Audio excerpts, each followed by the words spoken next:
Today, the moon goes into Virgo. Virgo is an earth sign focused on the practical. It focuses on details and technical details where things need to be fixed or improved upon. So, as we shift into this earth moon, we get things into the practical, tangible world of getting hands-on and perfecting and improving upon our self-expression of the last couple of days with the moon in Leo. I'm Marina Orms here with your Astro vibe for Thursday, April 18th.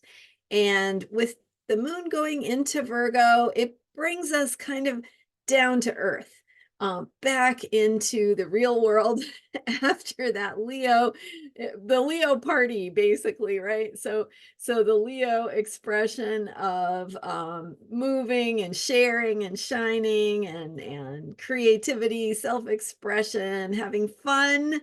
But now Virgo is like the day after the party, which may not sound like a ton of fun, but when you keep in mind that it is really about that day after the party and how we integrate what we experienced, what we're learning as we have that experience of sharing and having fun and putting things out there and shining and expressing ourselves.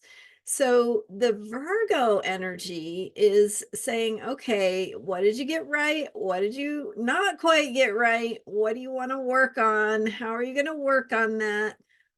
Let's put a little energy and effort into the finished product and polishing and, making it all it can be, after we got through the fun of just splashing the paint onto the canvas, right?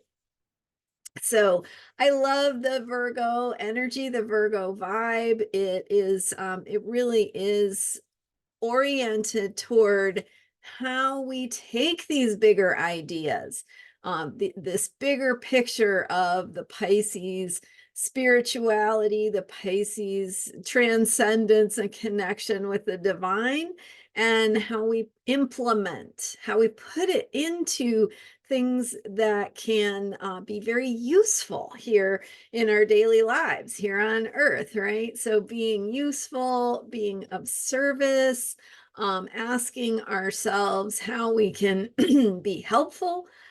So, how can I take this Leo creativity that I've been playing with, experimenting with, discovering, and how can I take that and put it into something that is sustainable, something that can be offered, something that can be used by myself or others going forward, right?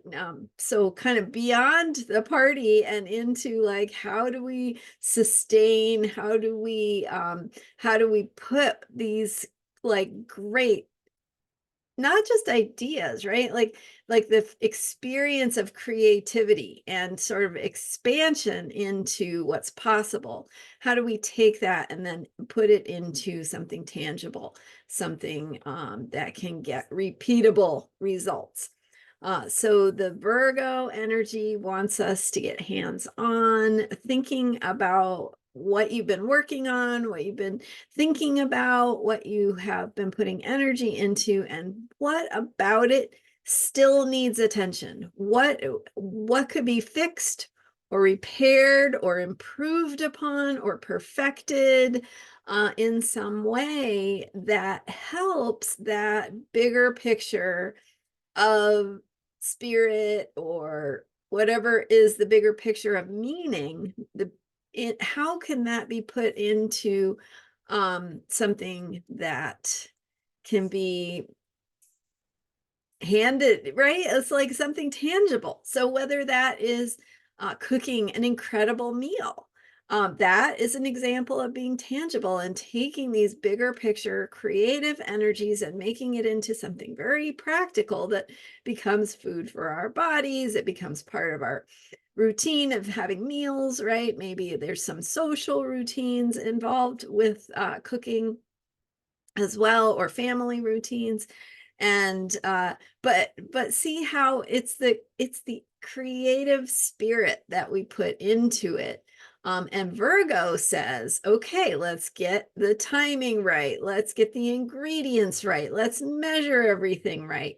Let's think about the person who has allergies, right?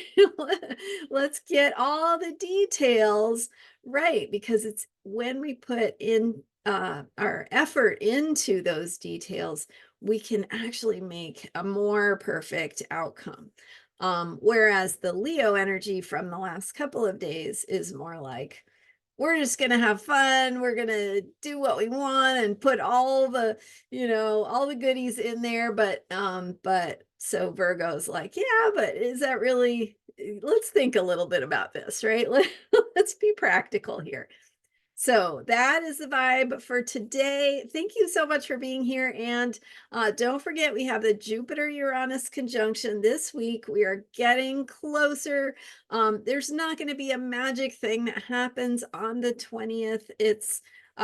We're really very much in the time period of the Jupiter-Uranus conjunction.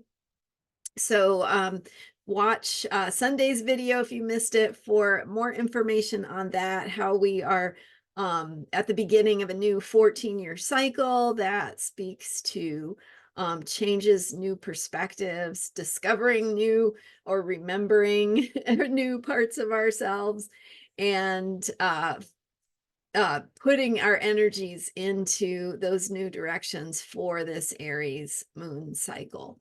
The moon is waxing, it's heading toward full. So we're building, we're creating, we're stepping out, we're doing those Aries actions. This month, this moon cycle is all about what we do, where we put your money where your mouth is kind of thing. So what we're doing about what we care about. And with Virgo, it's how can we do it in a very practical way? How can we get serious, roll up our sleeves, and make it right? So those are my thoughts for today. Thanks for being here. I'm Marina Orms, and you can check out my recorded reading for the Jupiter-Uranus conjunction. It's a recorded reading for you if you decide to purchase it, $97 on your natal chart, and what it is, where this conjunction is for you, and what that could look like for you in your life, and how to make the most of this amazing, potent time that we're in. Astrologyheals.com is my website, and that's where you'll find that reading offer for the Jupiter-Uranus conjunction. Thanks so much for being here and for subscribing. I am here every day with astrology for unshakable self-care. So check back, and I'll see you next time. Bye for now.